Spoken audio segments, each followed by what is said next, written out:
paciente aí? Eu fiz uma placa de bruxismo.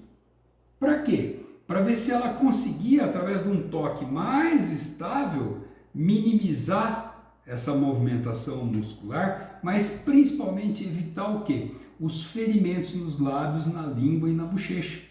Porque a placa de bruxismo iria proteger, né, a paciente na hora que estivesse ali batendo e comprimindo essas áreas aí, tá ok? Então vamos lá, eu vou passar para vocês aí o vídeo, tá? Vê o relato dela e observa bem